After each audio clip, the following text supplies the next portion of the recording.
Assalamualaikum warahmatullahi wabarakatuh.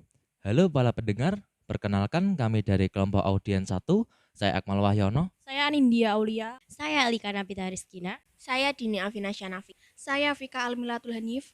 Dalam podcast Nongki kali ini, kita akan membahas tentang ikatan kimia, khususnya ikatan ion.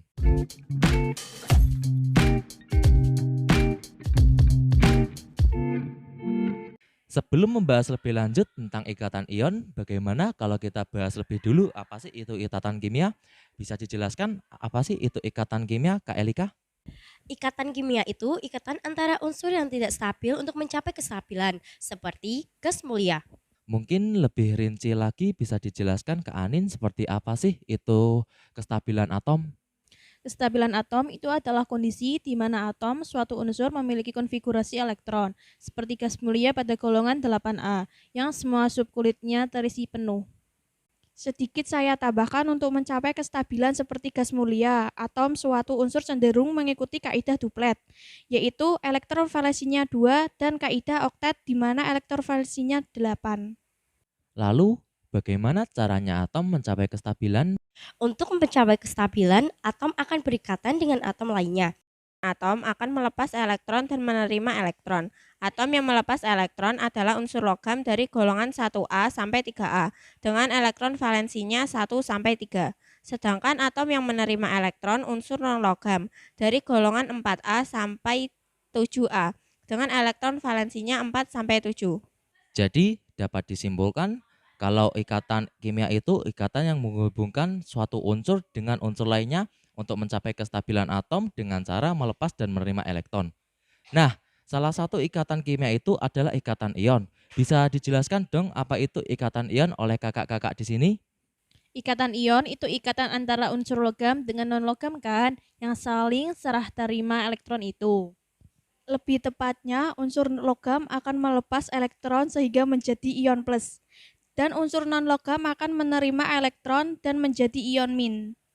Jadi, itu kayak diumpamain ada dua orang yang kurang lengkap hidupnya. Yang satu kaya raya tetapi selalu merasa kesepian dan satunya hidupnya kekurangan jadi membutuhkan seseorang untuk melengkapi.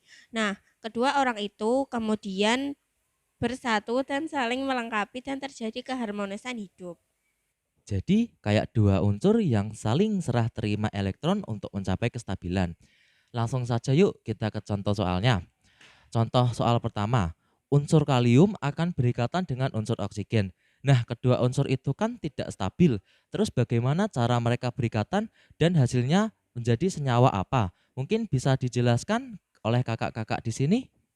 Unsur kalium itu unsur logam golongan 1A yang berarti unsur kalium punya satu elektron valensi dan cenderung akan melepas satu elektron buat mencapai kestabilan. Nah, sedangkan unsur oksigen itu unsur non-logam golongan 6A yang punya 6 elektron valensi. Jadi, dia cenderung akan menerima 2 elektron biar stabil. Terus cara bersatunya gimana?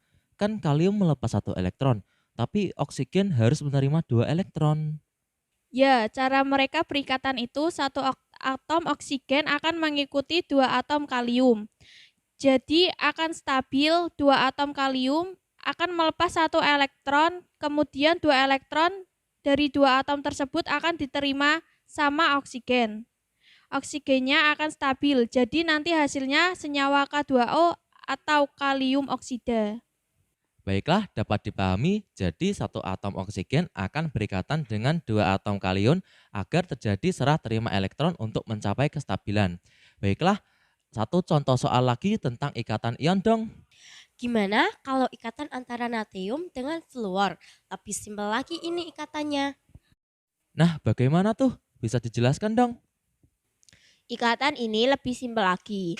Natrium kan unsur logam yang golongannya 1A. Jadi dia punya satu elektron valensi, yang berarti natrium akan melepas satu elektron. Sedangkan unsur fluor golongannya 7A. Jadi unsur fluor punya 7 elektron valensi, yang berarti fluor akan menerima satu elektron buat mencapai kestabilan. Nah, tinggal saling berikatan tuh. Natrium melepas satu elektron kemudian diterima sama unsur fluor. Nanti jadinya unsur NaF atau natrium fluorida. Baik, sangat jelas sekali. Para pendengar, Bagaimana pendapat Anda tentang penjelasan tentang ikatan ion yang tadi sudah kita obrolkan? Semoga semua yang kita sampaikan bermanfaat untuk semua. Kita sudah sampai di akhir sesi. Saya Akmal Wahyono, mewakili kelompok audiens 1, meminta maaf apabila ada kesalahan dalam bertutur kata. Kita akhiri podcast kali ini. Wassalamualaikum warahmatullahi wabarakatuh.